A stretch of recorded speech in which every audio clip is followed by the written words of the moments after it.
সকাল বন্ধুরা, আজ হলো 12 জুন শুক্রবার। আজকে সকালের বরাক উপত্যকা, শিলচর, করিমগঞ্জ ও হাইলাকান্দি সহ আসামের বিশেষ খবরগুলি হলো: ভূমিকম্পে কেঁপে উঠল রাজ্য, রাতের অন্ধকারে তীব্র ভূমিকম্পে আতঙ্কিত জনতা, এলাকা ছাড়ছেন মানুষ। বিস্তারিত থাকবে প্রতিবেদনে। মার্কিন রণতরীর হামলা তেলের জাহাজে। ওমান উপকূলে মৃত্যু 3 ভারতীয় নাবিকের।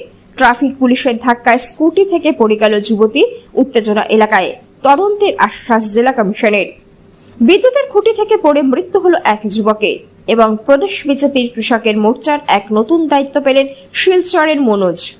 তাহলে বিস্তারিত খবরে যাওয়ার আগে অবশ্যই ভিডিওটিতে একটি লাইক দিয়ে চ্যানেলটি সাবস্ক্রাইব করুন এবং পাশের বেল আইকনটি বাজিয়ে রাখবেন।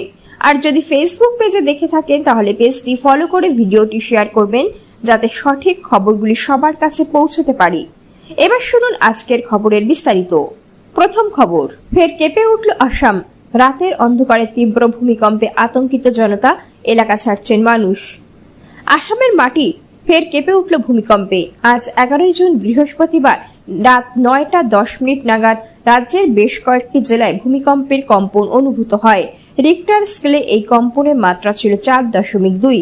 ঘনবসতিপূর্ণ এলাকাগুলোতে কম্পন অনুভূত হওয়ার সঙ্গে সঙ্গেই আতঙ্ক ছড়িয়ে পড়ে এবং বহু মানুষ প্রাণ ভয়ে ঘর ছেড়ে রাস্তায় বেরিয়ে আসেন। আতঙ্কিত রাজ্যবাসী। স্থানীয় সূত্রে খবর, রাত 9:10 নাগাদ হঠাৎই কম্পন শুরু হয়। আসামের বিভিন্ন প্রান্ত থেকে মানুষ সোশ্যাল মিডিয়ায় এই ঘটনার কথা জানিয়েছেন। যদিও এখনো পর্যন্ত কোনো বড় ধরনের ক্ষয়ক্ষতির খবর পাওয়া যায়নি, তবে পরপর ভূমিকম্পের ঘটনায় স্থানীয় বাসিন্দাদের মধ্যে প্রবল আতঙ্ক কাজ করছে। স্থানীয় প্রশাসন পরিস্থিতির দিকে নজর রাখছে। বিগত কয়েকদিনে প্রেক্ষাপট। আসাম ও তৎসংলগ্ন উত্তর পূর্বাঞ্চলীয় রাজ্যগুলিতে গত কয়েকদিন ধরে ভূকম্পনজনিত অস্থিরতা লক্ষ্য করা যাচ্ছে। এর আগে গত রবিবার গভীর রাতে একটি বড়সড় ভূমিকম্প অনুভূত হয়। রিক্টার স্কেলে যার মাত্রা ছিল 5.7। সেবার ভুটান সীমান্তের কাছে 252 কিলোমিটার দূরে ছিল সেই ভূমিকম্পের কেন্দ্রস্থল। সেই কম্পন মেঘালয় সহ উত্তর পূর্ব বড় একটি অংশকে কাঁপিয়ে দিয়েছিল। পরপর দুটি ভূমিকম্পের ঘটনায় এলাকাগুলোতে সাধারণ মানুষের মধ্যে গভীর উদ্বেগ দেখা দিয়েছে। বিশেষজ্ঞদের মতে ভারতের উত্তর পূর্বাঞ্চলীয় এই এলাকাটি ভূমিকম্পের নিরিখে অত্যন্ত স্পর্শকাতর জোনের মধ্যে পড়ে। প্রশাসনিক কোনো আপডেট বা ক্ষয়ক্ষতির নতুন কোনো তথ্য পাওয়া মাত্রই হালনাগাদ করা হবে। নিয়মিত আপডেটের জন্য চোখ রাখুন। অপরদিকে মার্কিন রণতরীর হামলা তেলের জাহাজে। ওমান উপকূলে মৃত্যু 3 ভারতীয় নাবিকের। ওমানের উপকূলে তেলের জাহাজে মার্কিন সেনার হামলা, মৃত্যু হলো 3 ভারতীয় নাবিকের। প্রথমে ওই 3 ভারতীয় নাবিক নিখোঁজ হয়ে গিয়েছেন বলেই মনে করা হয়েছিল, তবে এবার জানা গেল যে তাদের মৃত্যু হয়েছে। কেন্দ্রীয় জাহাজ মন্ত্রী সর্বানন্দ সোনোয়াল এই খবর নিশ্চিত করেছেন। তিনি জানিয়েছেন 2 নাবিকের দেহ উদ্ধার করা গিয়েছে। পালাউয়ের পতাকাযুক্ত তেলের ট্রাঙ্কার সেট বেলা ওমানের উপকূল দিয়ে যাচ্ছিল। হরমুজ প্রণালীর কাছে মার্কিন রণতরী সেই জাহাজে হামলা করে। ওই জাহাজে 24 জন ভারতীয় ও 2 জন পাকিস্তানি, 1 জন ইউক্রেনিয়ান ও 1 জন রাশিয়ান নাগরিক ছিলেন।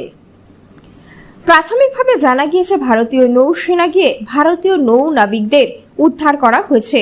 পরে জানা যায় 21 জন নাবিককে উদ্ধার করা গেলেও deck cadet Aditya Sharma, engine fitter Shivananda Chaurasia ও চিফ ইঞ্জিনিয়ার পি সুরেশের কোনো খোঁজ পাওয়া যায়নি। এদিন কেন্দ্রীয় জাহাজমন্ত্রী সর্বানন্দ সোনোয়াল বলেন, পালাউয়ের জাহাজে যে ঘটনা ঘটেছে তা অত্যন্ত দুঃখজনক। 3 জন ভারতীয় নাবিক যাদের নিখোঁজ বলে মনে করা হয়েছিল তাদের মৃত্যুর খবর মিলেছে। 2 জনের দেহ উদ্ধার হয়েছে।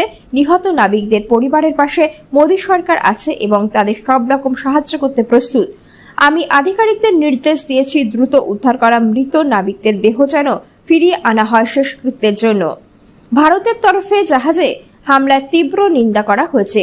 মার্কিন সেন্ট্রাল কমান্ডার হামলার কারণ ব্যাখ্যা করে বিবৃতিতে জানিয়েছিল যে ওই তেলের ট্রাঙ্কারটি মার্কিন ব্লকেড টপকানোর চেষ্টা করছিল, তাই সেটিকে প্রতিহত করা হয়েছে। মার্কিন রণতরী ইউএসএস আব্রাহাম লিঙ্কন থেকে F/A-18 সুপার হর্নেট দিয়ে এই নিখুঁত হামলা চালানো হয়।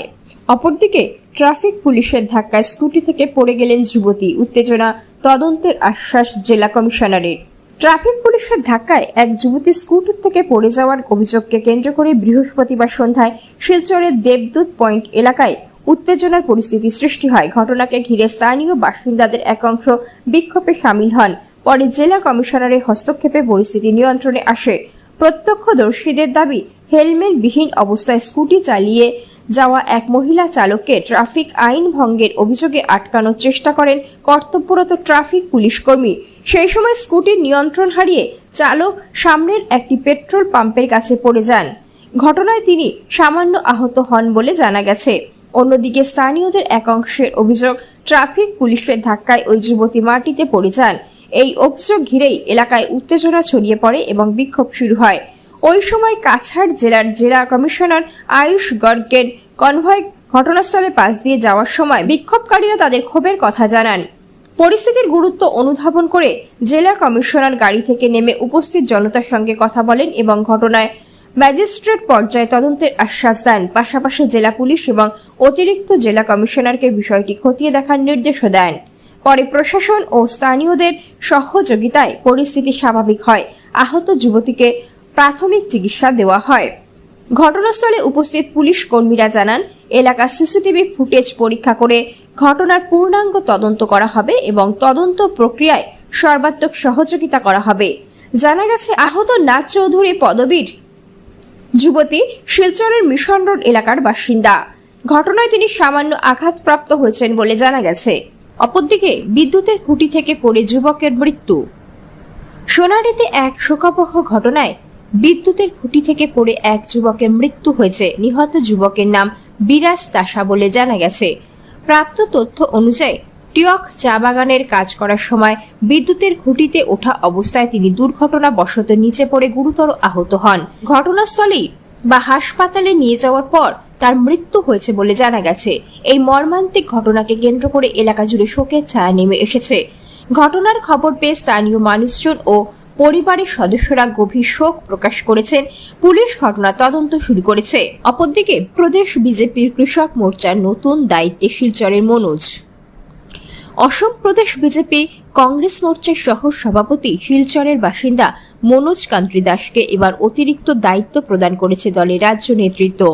এবার প্রধানমন্ত্রী নরেন্দ্র মোদীর স্বপ্নের প্রকল্প স্বচ্ছ ভারত অভিযান মিশন ও প্রধানমন্ত্রী কিষাণ সম্মান নিধির মতো গুরুত্বপূর্ণ প্রকল্প দুটির সঠিক বাস্তবায়নের লক্ষ্যে প্রয়োজনীয় পদক্ষেপ ও বিশেষ নজরদারির জন্য দল তাকে প্রভারীর দায়িত্ব অর্পণ করেছে।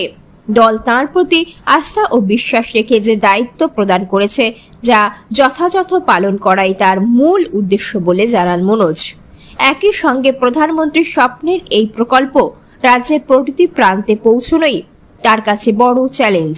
এইদিকে তাকে দলের গুরুত্বপূর্ণ দায়িত্ব প্রদান করায় তিনি বিজেপির আসাম প্রদেশ সভাপতি দিলীপ শইকিয়া, মুখ্যমন্ত্রী ডক্টর হিমন্ত বিশ্ব শর্মা, কৃষক মোর্চার অসম প্রদেশ কমিটির সভাপতি পঙ্কজ বরবরা, কৃষি মন্ত্রী পীযূষ হাজারিকা, মন্ত্রী কৌশিক রায় ও কৃষ্ণেন্দু পাল বরাকে তিন সাংসদ যথাক্রমে পরিমল শুক্লবৈদ্য, কৃপানাথ মালা ও কনাথ পুরকায়স্থ, ত্রিপুরা প্রদেশ বিজেপির প্রভারী তথা শিলচরের বিধায়ক ডক্টর রাজদীপ রায়ের প্রতি আন্তরিক ধন্যবাদ ও কৃতজ্ঞতা প্রকাশ করেন।